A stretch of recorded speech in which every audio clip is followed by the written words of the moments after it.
Zelated. Thank you for your love and support. I appreciate you all. If you are new here, this is Aduba and you are welcome, and please subscribe. Operation Dudula, founded in Soweto in 2021 during COVID. That's important. It was founded during COVID. You remember how everyone felt during COVID.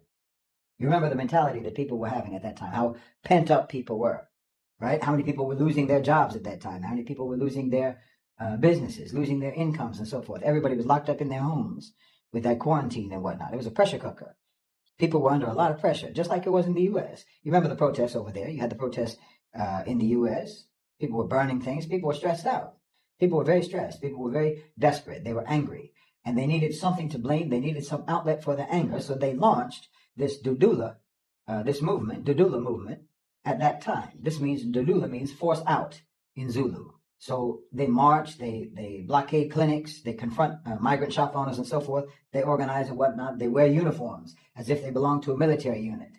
In the 2024 elections, they got 3,855 votes. That's basically nothing. They have basically no actual electoral base, but they still have wall-to-wall media coverage. They have a national platform. They get invited onto news programs so they can explain to the audience why foreigners are evil and have to be kicked out of South Africa. Okay? You don't get that kind of access without editorial decisions being made by those media companies, and you don't get those editorial decisions being made without ownership interests being served by those decisions. You understand? So ask yourself, who owns the media? I said this is a forensic investigation into an arson that is being committed against South Africa. And then in 2025, you had a new movement come out called March and March. It was founded by a woman named Jacinta Ngobese Zuma. She used to work as an anchor on a radio station. And then her contract was not renewed in 2025. And then within weeks of her losing her job, she's leading national marches in multiple cities across South Africa. Within months, her movement has become a major political force with full media amplification. You understand? Pause and reflect. Pause and reflect. From job loss, from not getting a contract renewed, to leading a national movement. That's not organic. That's not organic. Nobody builds a national movement within months from scratch just by posting on Instagram. That's not a thing that happens. That's coordinated, that's organized, that has backing. Then you have something called the Patriotic Alliance, led by Gayton McKenzie, a former bank robber who built his whole political career on anti-immigrant populism, kind of like a Tommy Robinson type. And his slogan is Abahambe, which means they must leave. He said, this is a direct quote, if he sees a South African, a Zimbabwean, and a Mozambican, if he sees those three nationalities and their patients and they're on oxygen, and he sees a South African who was born and bred in South Africa, he will turn the oxygen off of all of the other patients so that the South African can live.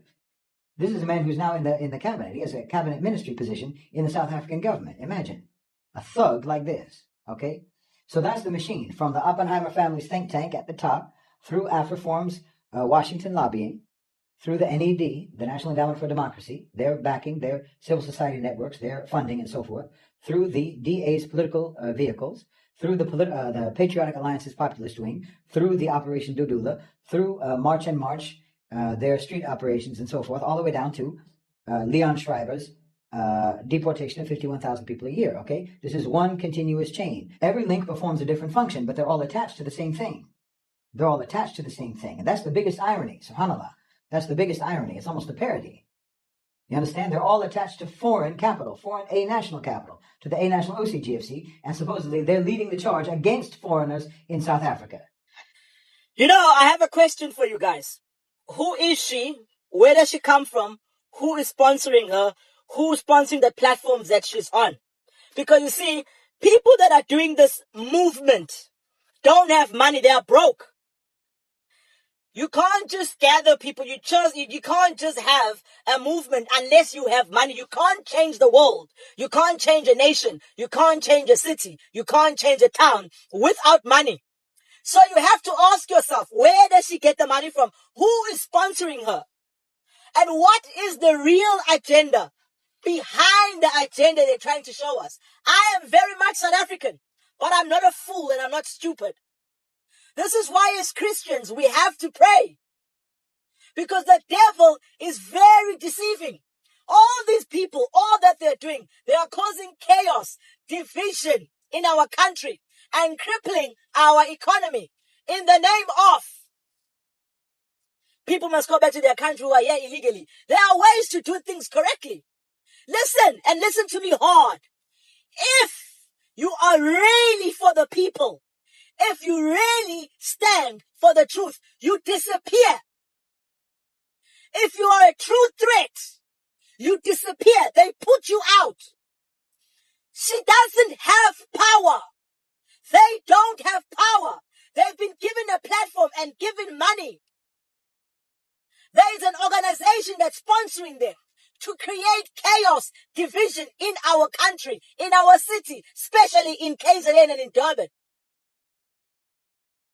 Trust me, there are powers that are running countries, cities and towns, that if she was a threat, if she was going to dismantle the economy, if she was going to cause commotion, because remember, everything is for the economy. Anything that threatens the big boys from making money, they take you out. She's paid to cause division.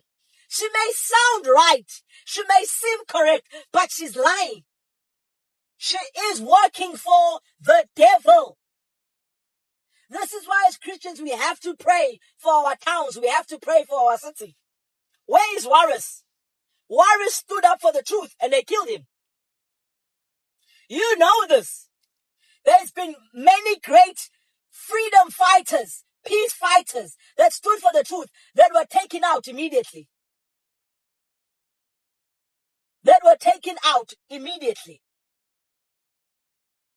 So, as Christians, don't fall for this.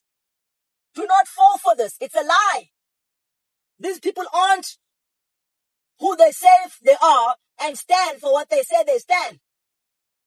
They may gather as many people as they want. It's irrelevant. It's what they truly stand for and the spirit behind them and the spirit behind what they're doing. The spirit that's sponsoring this is demonic. There is no truth. There is no light. There is no life in what they're doing. Do not be deceived. This is very powerful for our brothers and sisters in South Africa. Majority of us always follow the trend without knowing the real cause or the motive behind, and we don't even take the time to ask the reason to which people are doing what they are doing. If Jacinta was sacked from her workplace only to get this momentum to be mobilizing and causing all these things, then a lot of questions needs to be asked. How is she funding herself, like they're asking? Who is behind this movement? And before we join any trend in Africa or whether in South Africa, we all need to ask ourselves questions, because the people that are behind the movement, what are they looking for? What is the motive? Why should they use you to achieve their motive? At the end of the day, if you sack all the black people, South Africans, will your problems be solved? Why are they not moving you towards the direction where you reclaim your land, where you have total control over everything that is in South Africa? And it's rather on you to chase away your black brothers and sisters with the notion that they are the ones who are taking your jobs. Now that you have closed all the spaza and everything that you believe belong to your brothers and sisters who are blacks, have these things become yours? Have it solved your unemployment issues? You, those who are living in places that you are not comfortable with, have you relocated to these places that the people are living? The problem you need to understand is not the foreigners you see to be your problem. And why is it that Jacinta and the Operation Dudula is not targeting the people who control over 80% of the land, and it's rather on your brother, your sister that is from another country? South Africans, I hope now you know the history of this Operation Dudula and what it is meant for. Like the professor is telling you. How? Majority of you heard Operation Dudula, but you don't even know the reason to which it was formed. You don't know the powers that are backing that. You need to wake up. This is information age, and you don't have to allow yourself to be used against your own self. Channel your energy towards the right people. Do not let people use your time and energy to benefit themselves. A word to a wise is enough. United we stand, divided we fall, and united we keep standing forever and ever. The greatest enemy of the African is mental slavery. So let's decolonize ourselves from mental slavery. Let's keep sharing to educate our brothers and sisters.